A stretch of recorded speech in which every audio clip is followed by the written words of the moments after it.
என் உயிரினும் மேலான அன்பு உடன்பிறப்புகளே, எலக்ட்ரோல் பாண்ட்ஸ் பற்றின வழக்கு உச்சநீதிமன்றத்தில் சாட்டையை சுழற்றிய சந்திராசூட். பிஜேபிக்கு ஆதரவாக போகிற எஸ்பிஐ ஒரு கவர்மெண்ட் ஆர்கனைசேஷன், ஒரு பேங்க். அந்த பேங்க்கை வச்சு அவங்க என்னென்ன வகையால் கொள்ளையடிக்க முடியும் அப்படின்னு ஒரு ப்ரீ பிளான்டு, இப்படியெல்லாம் பண்ணால் நாம் மாட்டிக்காமல் லஞ்சம் வாங்க முடியும். அதாவது லஞ்சத்தை ஒழிப்பேன், லஞ்சமே இல்லாத நாடாக்குவேன்னு சொல்லி முழங்கிட்டு வந்த மோடி அதை லஞ்ச பணமாக வாங்காத வேறு வகையில் திருடுறதுக்கு என்னென்ன வழின்னு புதுசாக ஒரு திட்டத்தை தீட்டி அந்த திட்டத்தின் மூலயமா 6000 கோடிக்கு மேலே இன்றைக்கி பாஜக பணம் வாங்கியிருக்கு அப்படின்னு நிரூபணமான மாதிரி கண்டிஷனில் இருக்குது. இந்த எலக்ட்ரோல் பாண்ட்ஸ் அப்படிங்கிறத இன்னுமே நிறைய பேருக்கு என்ன இது அப்படின்னு தெரியாமல் இருக்குது. அதாவது சுருக்கமாக சொல்லப்போனால், எலெக்ஷனுக்காக நன்கொடை வாங்குவது, கட்சிகள் வாங்குவது, இது ஆண்டாண்டு காலமாக நடந்துக்கிட்டு தான் இருக்குது. எல்லாருமே நன்கொடை வாங்குறாங்க. காங்கிரஸ் அரசாங்கம் வாங்குது, பாஜக அரசாங்கம் வாங்குது, கட்சியாக இருந்தாலும் வாங்குது, ஒரு சின்ன இயக்கமாக இருந்தாலும் வாங்குது, எல்லாமே வாங்குது. சீமானுடைய நாம் தமிழர் கூட திரள் நிதிங்கிற பேரில் பணத்தை சுருட்டி கார் வாங்கினாங்கலாம் நம்ம பேசணும் இல்லையா? இந்த மாதிரி அவங்களுடைய தேவைகளுக்காக பல கட்சிகள் அதை மிஸ்யூஸும் பண்ணுறாங்க. இந்த விஷயம் இவங்க அதிகமாக வாங்கணும், நம்மளுக்கு பணம் ரொம்ப அதிகமாக தேவை, நம்ம பேங்க் பேலன்ஸ் உயர்த்துறதுக்கு என்ன வழி அப்படின்னு யோசித்த பாஜக அரசாங்கம் எலக்ட்ரோல் பாண்ட்ஸ் அப்படிங்கிற ஒரு திட்டத்தை தீட்டி அது மூலயமா பெரிய பெரிய கார்ப்பரேட்டுகள் எல்லாத்தையும் மிரட்டி பணம் வாங்கியிருக்கிறாங்க அப்படிங்கிறது தெளிவாக தெரியுது. ஏன்னா ஒவ்வொரு கம்பெனி கொடுக்குற பணம் அந்த டேட்டு வைஸாக இன்றைக்கி எஸ்பிஐ உச்சநீதிமன்றத்தில் கொடுத்துருக்கு. அது இன்றைக்கி தேர்தல் ஆணையம் அதை வெளியிட்டிருக்குது. ஒவ்வொரு டைம்லேயும் இவங்க கொடுக்குற பணம், அதாவது ஒரு கம்பெனி பாஜகவுக்கு கொடுக்குற அந்த டேட் வைஸ் பார்த்தோம்னா அந்த கம்பெனி மேலே ஒரு இடி ரைடோ இல்லை ஒரு வருமான வரி சோதனையோ இல்லை சிபிஐ ரைடோ நடந்திருக்கு. இப்படி நடந்ததுக்கு அப்புறமா தான் கொடுக்குறாங்க. இந்த உதாரணத்துக்கு நிறைய அடிக்கிட்டே போகலாம். அதில் ஒரு பெஸ்ட்டான உதாரணம் என்னென்னா, இந்த லாட்ரி மார்ட்டின் அப்படின்னு சொல்கிற ஒரு நபர். அவர் மார்ட்டின், அவர் பேர், கோயம்புத்தூர் சேர்ந்தவர். அவர் பூர்வீகம் கோயம்புத்தூர். இங்கேருந்து லாட்ரி சீட்டு நடத்தினார். அம்மா பேன் பண்ணாங்க லாட்ரி சீட்டு தமிழ்நாட்டுக்குள்ளே. அப்புறம் அவர் அப்படியே வடக்க போகிறாரு, வடகிழக்கு பக்கம் போகிறாரு, சிக்கிம், நாகாலாந்து இந்த பக்கம்லாம் நடத்துகிறாரு, மியான்மரில் நடத்துகிறாரு. இப்படி பல இடத்துல லாட்ரி நடத்தி அவர் சம்பாதிக்கிறாரு. அப்படி சம்பாதிச்சுட்டு இருக்கிற போது சிக்கிம், நம்ம பாண்டிச்சேரி மாதிரி, அது ஒரு யூனியன் பிரதேசம். ஆனால் சிக்கிமில் கிட்டத்தட்ட 4500 கோடிக்கு மேலே ஒரு பண ஊழல் பண்ணியிருக்கிறாரு அப்படின்னு அவர் மேலே கேஸு சிபிஐ ரைடு போகுது. சிபிஐ ரைடு போனால் கிட்டத்தட்ட ஒரு 10-15 நாள்லேயே அவர் ஒரு 450 கோடிக்கு மேலே எலக்ட்ரோல் பாண்ட்ஸை வாங்கியிருக்கிறாரு. ஒரு ரைடு போன வேட்டி ஒரு எலக்ட்ரோல் பாண்ட்ஸ் வாங்க வேண்டிய சூழல்னா, இப்போ இந்த இவர் திமுகவுக்கு நிறையா கொடுத்துருக்குறாரு. ஒரே ஒரு கட்சியான திமுக, அதுவும் மாநில கட்சியாக இருக்கிற திமுக எலக்ட்ரோல் பாண்ட்ஸில் நிறைய பணம் வாங்கியிருக்கு. நீங்கள் அதை பற்றி ஏன் பேசவே மாட்டேங்கிறீங்க? திமுகவுடைய அந்த எலக்ட்ரோல் பாண்ட்ஸ் விஷயத்தை நீங்கள் ஏன் வெளிக்கொண்டு வர மாட்டேங்கிறீங்க? ஆனால் பாஜக பார்த்தீங்கன்னா 18 மாநிலங்கள் ஆளுது, நாங்கள் கம்மியாக தான் வாங்கியிருக்கிறோம் அப்படின்னா விருப்பப்பட்டு கொடுக்குறவங்க கொடுக்கலாம். ரெண்டாவது, திமுக விமர்சிக்கப்படாத கட்சி அப்படிங்கிறதெல்லாம் கிடையாது, அதை விமர்சிக்கலாம், தப்பே கிடையாது. ஆனால் இடி சிபிஐ வச்சு ஆயிரக்கணக்கான கோடியே நீங்கள் கொள்ளையடிச்சிருக்கிறது யார் அப்படிங்கிறது அப்பட்டமாக தெரியுது எலக்ட்ரோல் பாண்டு விஷயத்தில். இந்த எலக்ட்ரோல் பாண்டு யார் யாருக்கெல்லாம் பாண்ட்ஸை வாங்கினாங்கன்னு ஒரு லிஸ்ட்டு தனியாக, யாரோட அக்கௌண்ட்டுக்கெல்லாம் போச்சு, அதாவது எந்தெந்த கட்சிகளோட அக்கௌண்ட்டுக்கெல்லாம் போச்சு அப்படிங்கிற ஒரு லிஸ்ட்டு ஒன்று தனியாக. இது ஒரு 400 பக்கத்துக்கு மேலே, 400 சொச்சம், இது ஒரு 400 சொச்சம் பக்கம் மேலே. இதை வாங்கினவன் எந்த கட்சிக்கு கொடுத்தான் அப்படிங்கிற டீட்டெயில் இல்லை. ஏன் இப்படி மொட்டை பெட்டிஷனாக கொடுக்குறீங்க? இதுதான் இன்றைக்கி சந்திராசூட் எஸ்பிஐ போட்டு துவைச்சி எடுத்துருக்குறாங்க. ஒவ்வொரு பாண்ட்ஸுக்கும் குறிப்பிட்ட நம்பர் இருக்கும். இப்போ நம்ம டிடிக்கு ஒரு நம்பர் இருக்கும், செக்குக்கு ஒரு நம்பர் இருக்கும். அந்த மாதிரி இந்த பாண்ட்ஸுக்கு ஒரு நம்பர் இருக்கும். அந்த நம்பரோட டீட்டெயிலோடு ஏன் கொடுக்கல? அட்லீஸ்ட் அந்த கார்னரில் 1 2 3 அந்த கார்னரில் அந்த நம்பர்ஸ் வரும்ல, அந்த நம்பர்ஸ் கூட கிடையாது, மொட்டையாக கொடுத்துருக்குறாங்க. இருக்கிறத பார்த்தா எக்ஸல் சீட் அண்ணாமலை அப்படின்னு நம்ம பேர் வச்சோம்ல, இப்போ எக்ஸல் சீட்டு எஸ்பிஐன்னு வைக்கலாம். ஒரு சும்மா எக்ஸல் சீட்டில் இருந்ததை அப்படியே பிரிண்ட் போட்டு கொண்டு போய் ஒரு ஆர்டராக கொடுத்துருக்குறாங்க. எந்த ஒரு சாட்சியும் இல்லை, எதுவுமே கிடையாது, எல்லாமே டெக்ஸ்டாகவே சும்மாவே கொடுத்துருக்குறாங்க. இன்னும் சிலருக்கு ஒரு டவுட் இருக்குது, இதில் அதானியை காணோம் அம்பானியும் காணோம். ஏன்னா அதானி அம்பானி எலக்ட்ரல் பாண்ட்ஸில் பணமே கொடுக்கலையா, அப்போ பாஜகவுக்கும் அதானி அம்பானிக்கும் நம்ம சொன்னதெல்லாம் தவறு போல அப்படின்லாம் ஒரு சித்தரித்து பேசுகிறதும் நம்ம இணையதளத்தில் பார்க்குறோம். அதானிக்கும் அம்பானிக்காகவும் மட்டும்தான் இன்னைக்கு அரசாங்கம் நடக்குது. ஸோ அப்போ அவங்கெல்லாம் பணம் தர வேண்டியதில்லை, அரசாங்கம் அவங்களுக்கு பணம் கொடுத்துட்டு இருக்குது.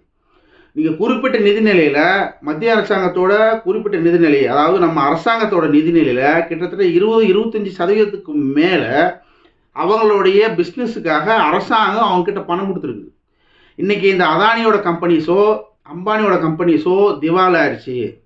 முக்கியமாக இந்த அதானியோட கம்பெனி திவால் ஆயிடுச்சு அப்படின்னா இந்தியா மிக மிக தாழ்ந்து கீழே போயிடும். ஏழைகள் நாடு பட்டியலில் கூட இந்தியா வந்து ரொம்ப தாழ்ந்து, ஆப்பிரிக்கன் நாட்ஸோட நம்ம கீழே போயிடுவோம். ஏன்னா அவ்வளோ நிதியை வந்து அதானியை நம்பி இந்தியா கொடுத்துருக்குது. எல்லாத்துக்கும் ஆதாரம் இருக்குது, ஆதாரம் இல்லை, நான் எதையுமே இங்கே வந்து பதிவிடலை. இடி ரைடு வந்து வச்சு எலக்ட்ரல் பாண்ட்ஸ் மூலிமா பணம் மிரட்டி வாங்கியிருக்கிறாங்க பிஜேபி அப்படின்னு ஒரு கூற்று. இது பல காரியங்களில் பல விஷயங்களில் நடந்திருக்குது. 4000 கோடி வந்து ஒருத்தர் ஊழல் பண்ணியிருக்கிறான், அவன் மேலே இடி பாயுது. உடனே வந்து 1000 கோடி எலக்ட்ரல் பாண்ட்ஸ் வாங்குறான். உடனே அடுத்த ஒரு 3 மாதத்தில் சார்ஜ் ஷீட் உடனே போட்டு அவங்க வந்து அரசியல் ரீதியாக அவர் வந்து கோர்ட்டில் அடிக்கி அவர் வந்து ஜாமீனில் வெளியே வர்றார். செந்தில் பாலாஜியோட ஊழல் அப்படின்னு சொல்கிற அந்த விஷயம் கிட்டத்தட்ட 1 இயருக்கு பக்கமே ஆயிடுச்சு. இது வரைக்கும் சார்ஜ் ஷீட்டை கூட போட மாட்டேங்கிறாங்க அந்த இடி. இந்த ரெண்டுக்கும் உள்ள வித்தியாசத்தை பார்க்கும்போது நம்ம இதே வந்து ஒரு 20 லட்ச ரூபாய்க்கு செந்தில் பாலாஜி எலக்ட்ரல் பாண்ட்ஸ் வாங்கி பிஜேபிக்கு கொடுத்துருந்தாருன்னா அவர் இந்நேரம் செந்தில் பாலாஜி வெளியே வந்திருக்கலாம். அதை அவர் செய்யலை.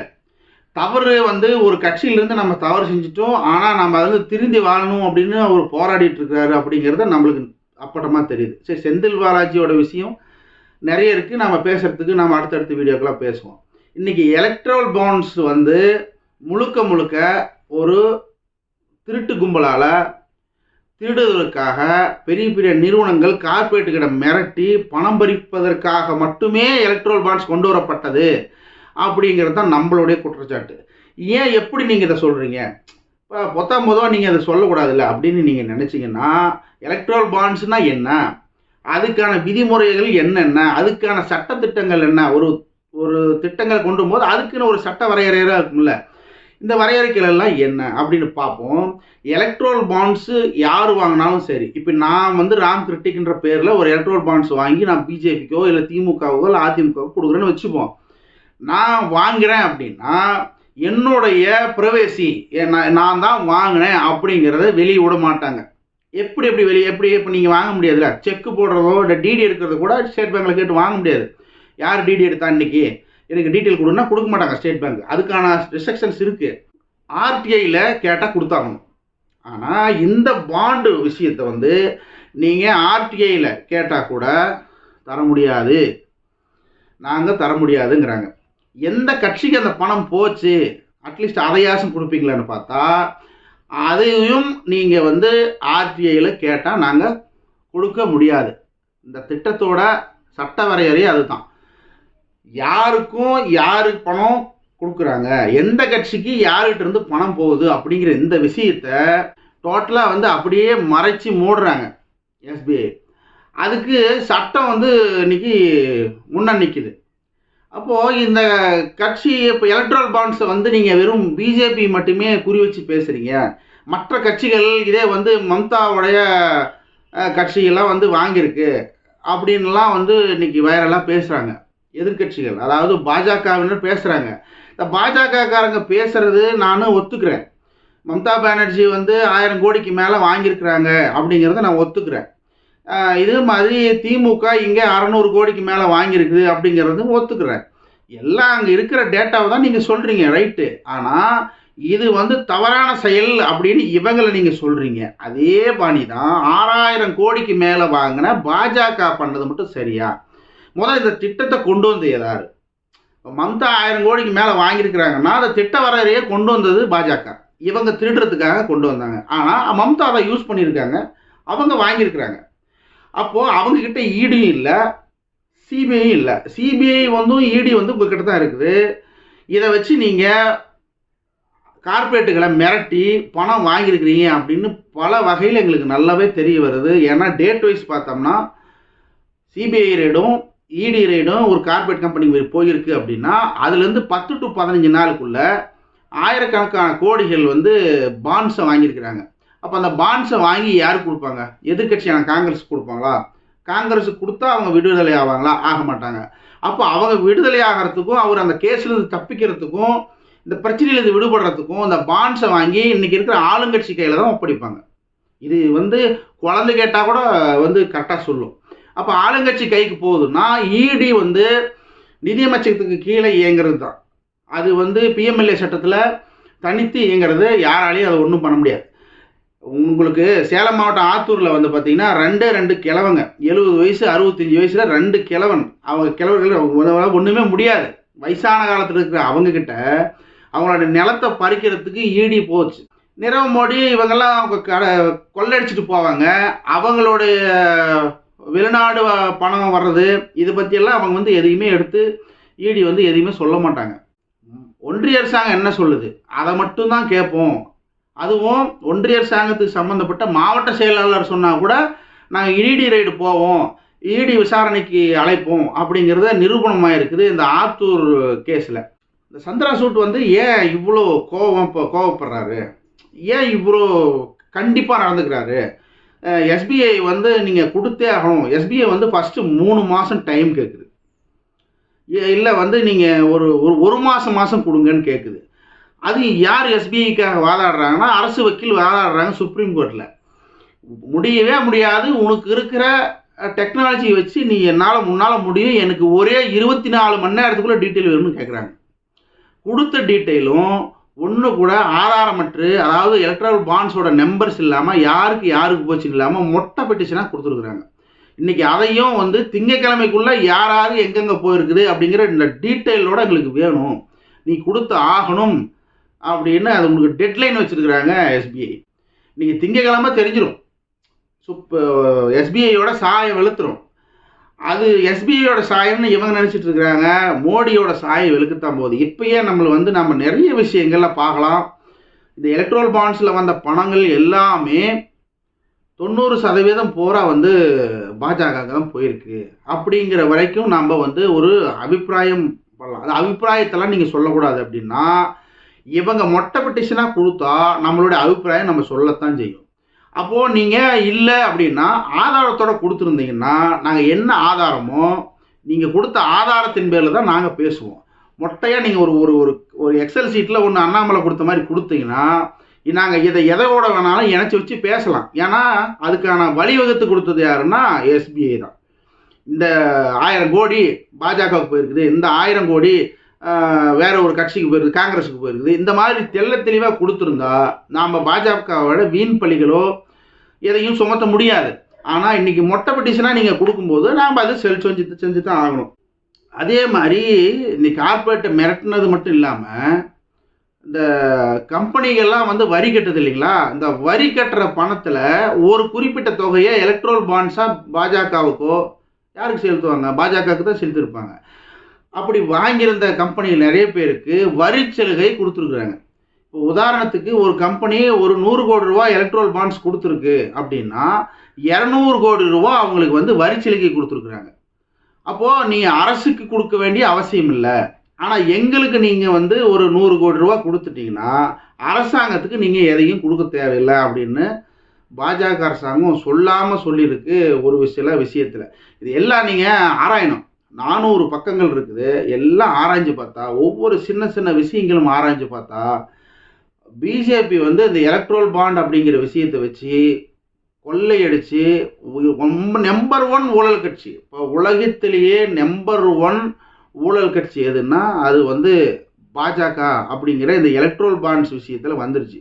இதுக்கு முன்னையே சிஏஜி ரிப்போர்ட் 7.5 லட்சம் கோடி, இந்த மாதிரி பல ஊழல்கள் நடந்து இப்போ அதானியையும் அம்பானியும் எலக்ட்ரல் பாண்ட்ஸில் வரல, ஏன் வரல, எதுக்கு வரல அப்படிங்கிற யோசிக்கிறதுக்கு முன்னாடி அதானிகளுக்காகவும் அம்பானிகளுக்காகவும் தான் இங்கே கட்சி நடத்தப்படுது.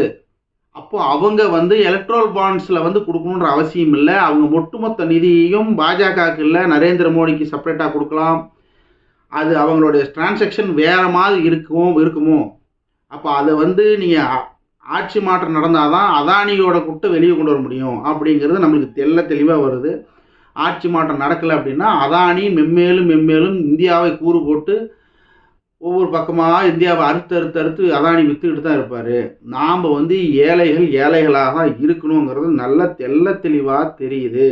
ஒரு விஷயத்தில் மட்டும் என்னால் ஜீர்ணிக்கவே முடியலைங்க. நம்மளுக்கு எல்லாத்துக்கும் மேலே இருக்கிற சுப்பீரியரான பவர் தான் சுப்ரீம் கோர்ட். அதுக்கு அந்த கோர்ட்டுக்கு மீறி அவங்க கொடுக்குற தீர்ப்புக்கு எதிராக வந்து யாராலையும் செயல் பண்ண முடியாது. சுப்ரீம் கோர்ட்டுக்கு அப்படி ஒரு பவர் இருக்குது அப்படிங்கிறத நம்ம எல்லாம் அரசியல் சாசனத்தில் இருக்குது. நம்ம அதுலேயும் நம்புகிறோம். சுப்ரீம் கோர்ட்டை முழுசாக நம்ம நம்புகிறோம். ஆனால் இந்த சுப்ரீம் கோர்ட்டையே வந்து ஒரு திசை திருப்பி எங்களுக்கு டைம் வேணும் அப்படின்ற ஒரு திருடம் ஒருத்தருக்கிறான். அதாவது அரசாங்கத்தால் இன்னைக்கு இருக்கிற சட்டத்திட்டங்களால் வலுவாக பாதுகாக்கப்பட்ட ஒரு நவீன திருடன் ஒருத்தர் இருக்கிறான். அவன் யாருன்னா எஸ்பிஐங்கிறது ஒரு பேங்க்கு. ஸோ இந்த பேங்க்கை வந்து நம்ம குற்றம் சாட்ட முடியாது. ஒருத்தர் ரிட்டையர்மெண்ட் ஆயிருக்கணும். ரிட்டையர்மெண்ட் ஆகாமல் அவர் இன்னும் 2 வருஷம் நீட்டிப்பு காலத்தை கூட்டி வச்சு அவர் இன்னும் ஒருத்தர் வச்சு அந்த திருட மூலியமா பாஜக கொள்ளடிச்சிட்டு இருக்குது அப்படின்னு நீங்கள் நம்புவீங்களா? நம்பித்தாகணும். அந்த திருடனோட பேர் உலகம் பூரா பரவணும். எல்லாரும் அந்த திருடன் யாருன்னு தெரிஞ்சுக்கணும். தினேஷ் குமார் காரா, எஸ்பிஐயோட மேனேஜிங் டைரக்டர். அஸ்வினி குமாரி திவாரி, இவங்க 2 பேரால் மட்டும்தான் எஸ்பிஐ கோர்ட்டில் வந்து சுப்ரீம் கோர்ட்டு கேட்ட பின்னாடியுமே 1.5 மாதம் காலமாக இவங்க இழுத்தடிப்பு செஞ்சு கடைசியாக சந்திராசூட் வந்து பயங்கரமான கேள்விகளால் தொலைச்சி எடுத்த பின்னாடி உங்களுடைய எஸ்பிஐயோடைய லைசன்ஸே ரத்தாயிடும், ஆர்பிஐலேருந்து எஸ்பிஐயை தூக்கிடுவோன்ற மாதிரிலாம் ஒரு மிரட்டலுக்கு அப்புறமா தான் இந்த போலியான ஆவணங்கள் இன்னும் இதில் எவ்வளோ வெட்டப்பட்டுச்சு. இந்த 400 பக்கம் சொல்கிறோம். இதில் யார் பேரெல்லாம் எடுத்தாங்க சேர்த்தாங்க, இல்லை உண்மையாகவே இந்த 400 பக்கம் உண்மையா, இதில் நிறைய விஷயங்கள் வந்து தேவையில்லாத அதிக பணம் கொடுத்ததெல்லாம் அவங்க கட் பண்ணி கொடுத்துருக்குறாங்களா, இந்த திருடனுங்க என்ன வேணால் செய்வாங்க. அப்போ இதெல்லாம் நடந்திருக்கலாமா அப்படிங்கிற நம்ம சந்தேகத்துக்கு வலுக்குது. ஏன்னா எஸ்பிஐ வந்து சுப்ரீம் கோர்ட் கேட்டதும் கொடுத்துருந்தா நாம் இப்படி இந்த மாதிரி சந்தேகங்கள் நம்ம மனதில் எழுதாது. இந்த மாதிரிலாம் செய்யும்போது நம்மளுடைய சந்தேகங்கள் இன்னும் வலுக்குது. இன்னைக்கு எஸ்பிஐ திங்கக்கிழமைக்குள்ளே எங்களுக்கு எல்லா டீட்டெயில்ஸும் பக்காவாக வேணும். யார்கிட்ட பணம் வந்தது, யார்கிட்ட பணம் போனது அப்படிங்கிறத தெளிவாக வேணும்னு கேட்டுருக்குறாங்க. ரொம்ப ரொம்ப ரொம்ப சந்தோஷமான விஷயம். திங்கக்கிழமை நம்ம யார் என்ன நடந்தது ஆதாரபூர்வமாக பக்காவாக சைட் பை சைட் இவங்க கிட்டேருந்து வாங்கினு இவங்க கிட்ட போச்சு அப்படின்னு, அதுவும் அதிகப்படியாக யார் பணம் வாங்கியிருக்கிறாங்களோ அவங்களுடைய டீட்டெயில்ஸ் எல்லாம் சைட் பை சைடு பக்காவாக நான் வீடியோவை போட போகிறேன். ஒரு விஷயங்க, சிஏஏ பற்றியும் வந்து இன்னைக்கு வந்து சந்திராசூட் சொல்லியிருக்காரு. அந்த 250க்கு மேலே வந்து மனுக்கள் வந்திருக்குது சுப்ரீம் கோர்ட்டுக்கு. கிட்டத்தட்ட 4 வருஷ காலமாக அந்த மனுக்கள் வந்து நிலுவையிலே இருக்குது. அந்த மனுக்களை நான் விசாரணைக்கு எடுக்கிறேன்னு சந்திராசூட் சொல்லியிருக்காரு.